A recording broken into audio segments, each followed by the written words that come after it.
So in this video, I'm going to show you a method called the asterisk method, which helps you factor any polynomial of the form ax squared plus bx plus c, specifically when a is not equal to 1, like 5x squared minus 6x plus 1. So for this method, what you want to do is you want to go ahead and draw an asterisk. And you start by identifying what are the values of a times c. So it might help to identify that a is 5 here, b is -6, and c is 1. So when I do my a times c value, I know it's 5 times 1. So this will be 5 times 1, which is 5. The next thing I want to do is identify my b value, which will go down here. So b is -6. And then on the top portion of the asterisk will go the a value. So our a value here is 5. And then the part that goes underneath, if you think of these as fractions almost, the part that goes underneath this fraction is asking yourself what two numbers multiply to 5 and add to b. So I'll say that again. What two numbers multiply to 5 and they add to your b value?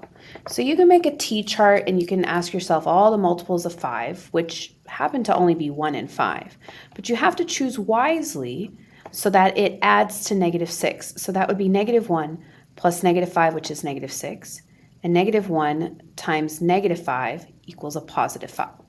So I know I found my correct choices here. So this will be -1 and -5. And it doesn't matter which one goes where. And so now what you're going to do is you're going to treat these like fractions and you want to simplify it all the way. So 5 over -1 is a simplified fraction, for example. And so this is going to become one of my factors. So this will be 5x minus 1. But over here, if I envision this as a fraction, this is not simplified. So I do need to simplify this fraction, but you want to keep it as a number over a number. So if you simplify this, I could divide both of these by 1 and this, I can divide both of these by 5 and it'll give us 1 over -1. So keep it as a fraction because this becomes one of your factors. So this would be x minus 1. And this does give you the final answer. This is correct, but you could quickly double check that by re-multiplying this out. So if I were to multiply 5x times x, this gives us 5x squared. 5x times -1 is -5x. -1 times x is -x. -1 times -1 is +1.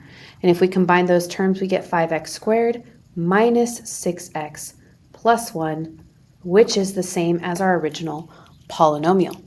So this works out. Let's try this method again. See if we can get this new process memorized. So go ahead and start by drawing your asterisk method. Go ahead and identify your values of a, b, and c.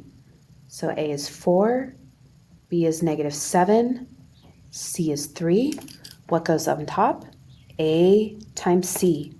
So 4 times 3, which gives us 12. What goes on the bottom? That's going to be your b value, which is -7. What goes on top of these little fraction parts here? That's your a value, 4 and 4. You are now asking yourself what two numbers multiply to 12 and add to -7. So if it does help you, why don't you make a t-chart of all of the factors of 12? So 1 times 12, 2 times 6, and 3 times 4. Some combination here will multiply to 12, and some combination will add to -7. What is that? Well, I'm looking at -7. It has to somehow be 3 and 4 here. So, but it's negative, so it needs to be -3 plus -4, which gives you -7. And -3 times -4 is a +12. So you just found them, -3 and -4. take a look at this fraction. It is simplified, so it's ready for your first factor. So this will be 4x minus 3. 4x minus 3. And what's your second factor going to be? So 4 divided by negative 4, I can simplify this. This is going to, if I divide this by 4, I get 1. If I divide this by 4, I get negative 1. So we now have another factor similar to this one, actually. So this will be x minus 1. X minus 1. And so that gives us our factors for this polynomial, and we can check by multiplying it back out. 4x times x is 4x squared.